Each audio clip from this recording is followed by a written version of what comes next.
So hello guys, welcome back to my channel. So what I have here today is soon to be one of the most popular electric cars in our market. So what I have here is the 2023 Jetour Ice Cream EV. Yeah, so this is not what you think because I was expecting to review this first against its main competitor, surprisingly, the BAW Pony S. So I have a full review of that. Link of that will be in the description down below. Hopefully we'll get a comparison with both.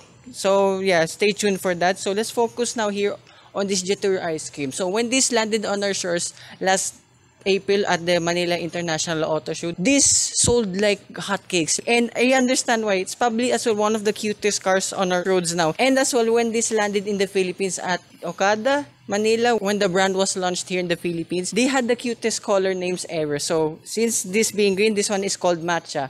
Don't mind the shirt, I literally did this on purpose. Ground clearance is surprisingly low, 120 millimeters. I mean, at front here, it's not an issue, I mean, as you can see, but it's actually here in the middle. You might ground out at some parts if you're planning to park this at still parking lot. So hopefully you'll get a full lend out of this very soon because I really want to take this on the highway and see its long range capabilities. Anyway, back here, so you get repeaters here on the side. The side profile itself, I mean, it's really small. I mean, this is the smallest car I reviewed so far. Same with the BAW Pony. I mean, watch this. That's a full circle already of this car. That's how small this car is. So speaking at front too, let's open her up.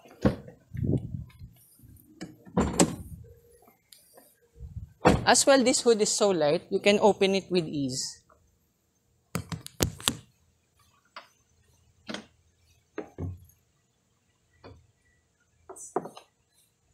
So powering this Jetour Ice Cream EV is a 13.9 kilowatt-hour battery that produces 27 horsepower and 85 Newton meters of torque. So you did notice the powertrain figures. It's exactly the same like with its competitor, the Pony. And this has a slightly bigger battery too than that of the Pony if you get the top of the line version. Let's not forget. Because the Pony has a 13.6 kilowatt-hour battery, but this one has a 13.9 kilowatt-hour battery. But between the top of the line Pony and this ice cream, they have the same range at 170 kilometers. So that is not bad if you're just driving here in the city. Remember, this as well is road legal, so I really can't wait to drive this on the highway. And remember, the top speed of this is like its competitor too. And there's another one, I think called Wuling, if not mistaken. Their top speeds are 100 kilometers per hour. Literally right on the national speed limit.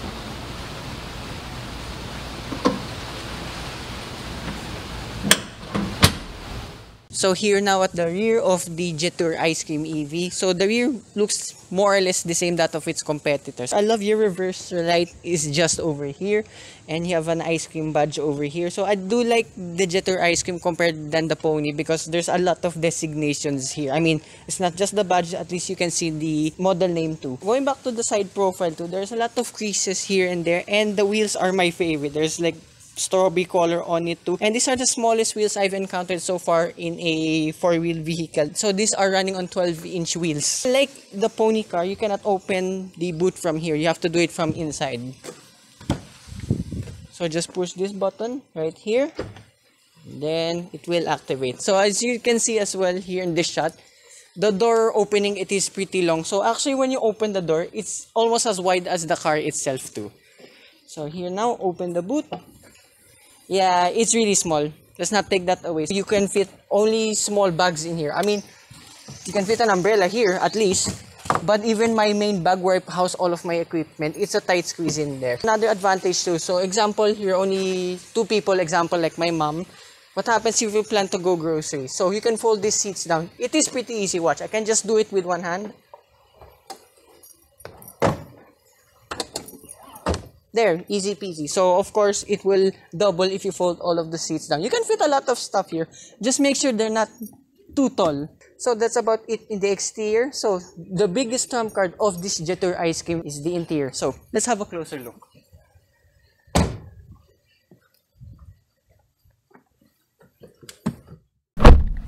So, this is the interior of the Jetour Ice Cream EV. Before I took this car up here in the garage, so this is how the instrument cluster looks like when you're charging the vehicle and where the charging port is. So remember, you can charge this at a 220 volt outlet, literally anywhere.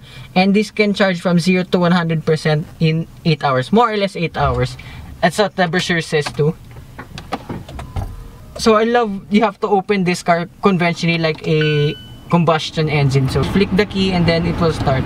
The air conditioning system here is pretty cool. Maybe it's just down to the cabin here since it's really small. I'll say this one more time. This is way better than the BEW Pony S because of the interior alone. And the ergonomics here too is way better. So here in the door card, like what I mentioned in the exterior shots, door opening is wide. There's a lot of color accents, white and pink. And then you have cubby spaces and bottle holders on each side.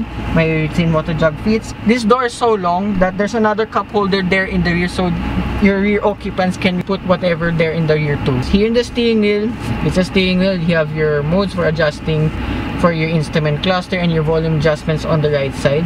And then there's your radio button, just turn you off. There's a lot of modes you can do here. They're all here in this left button alone. I have no idea what this right button does. Maybe it's for your reset button. And as you can see from the instrument cluster, there are penguins. I freaking love that. That is the cutest thing I've ever seen in a car so far. So here on the left side of the dashboard, you have for your electronic boot release, your light adjustments, turning off for your parking sensors, and I don't know what button this is. Ah, tire pressure monitor reposition. What? This has that feature? Never knew that. Amazing. So further down below, there's another cubby space. Perfectly fits my phone. And here in the center of the dashboard, surrounding all of your air conditioning vents, you have strawberry accents all around. So this is the fanciest thing I've ever seen in this class of car. So above here in this dashboard, there are two appendages here. You can literally put your phone there. So I was looking for the navigation system here in the instrument cluster. That's something the BW Pony has compared to this. But mostly we will use our phones anyway, like in example Android Auto or Apple CarPlay. But you can literally stick your phone here and it's perfect. So it can act like as a dash cam too. So I'm wondering if a tablet will fit there. I'll know soon. So below the air conditioning system, you have your air conditioning controls. Further down below, you have your USB port, your driving modes, hazard button, and for locking and unlocking the car. And then further down below, you have a compartment there. As you can see, these are the documents of the car. Fits them perfectly. So like with the Pony car 2, you have a net storage here that acts as a glove box. But unlike that car, this has a 3-kilogram hook. That is really handy in case... Well, technically that would be perfect for my mom because she hangs her bags a lot. So above here, you have your lights. The layout is very similar to my daily car. So leave it on. And then sun visor. This has a ticket clip holder, surprisingly. Don't extend, but it's fine. So below here, you have your pedals again. That has the plus and minus. So this I didn't show you in the Pony car. You're wondering why I said the pedals are a little bit offset. Look at this shot alone. So I have to sit a little bit to the right because the throttle is a little bit too far on the right. That's just my observation only. Below here, you have another cup holder. Fits my water jug. And I never noticed about the Jetour Ice Cream. So here on the right side, there is a 12-volt socket. Never knew about that too. And then here in the middle, you have your window switches, your driving modes. And then here, there's another cubby space, manual handbrake. And the seats here, they're fabric too, but it's so good. There's not much bolstering, of course. You won't drive this like a go-kart. But it's so comfortable to sit in. It's not too hard, not too soft, it's just right. So as well, since we're here, space in the back. That is my driving position, by the way. I fit just fine in the back. I am 5'4" by the way. And there are two map pockets behind the seats. And there are two phone storages on either side. Fits my phone perfectly too. And if I sit in the middle, there's a weeny tiny transmission tunnel, but it's not in the way that much. It's not bad sitting there at all in the middle. If needed only. Remember, this is strictly a 4-seater, but in case you need to carry a 5th passenger, it will do. As long as you're skinny like me. So what does the name is?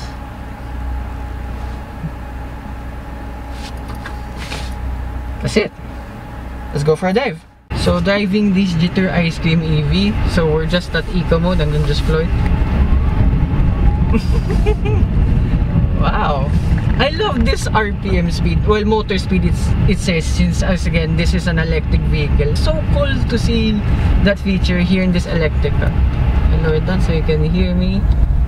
Wow. So driving dynamics, I can tell straight away it's very similar to its competitor.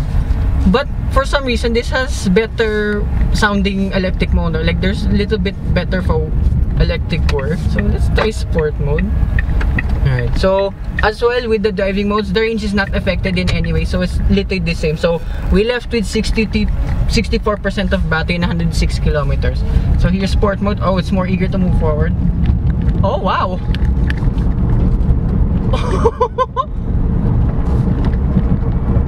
Oh, it flies. It flies. Wow. Wow, that's so cool.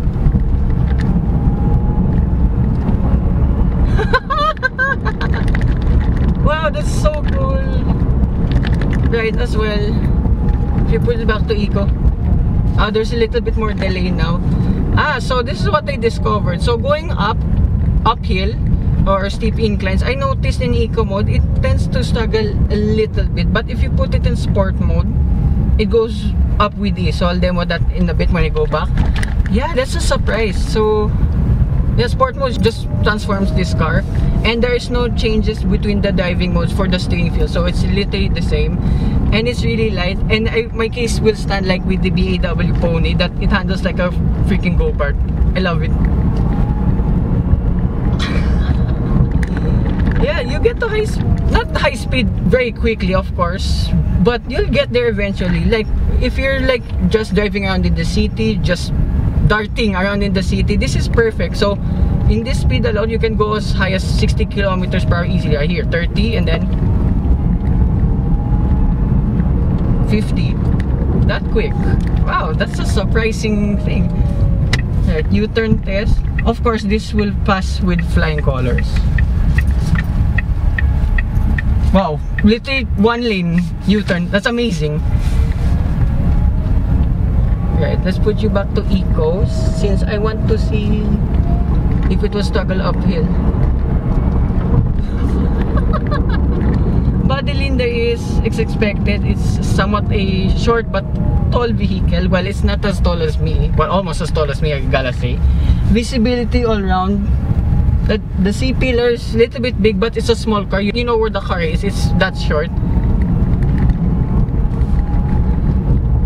Here, eco mode, and then we're uphill. Okay. Wait, let's go a little bit higher.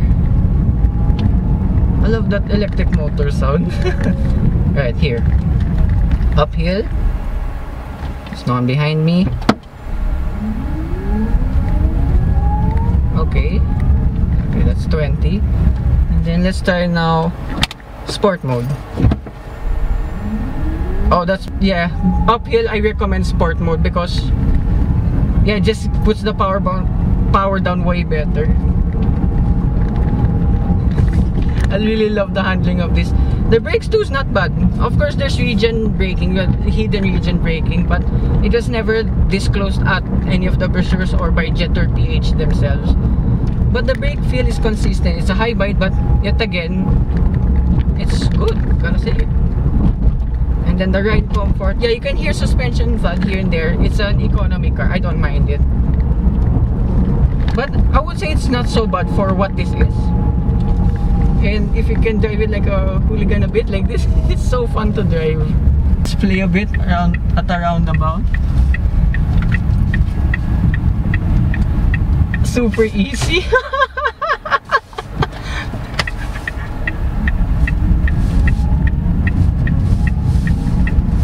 This is such a surreal experience. Over humps, very easy too.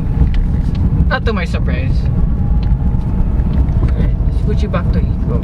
So eco mode is a little bit more subtle with its power. Of course, sport mode surprisingly transforms this car. I did not expect it at all. The price of this, let's not forget, 698,000 pesos.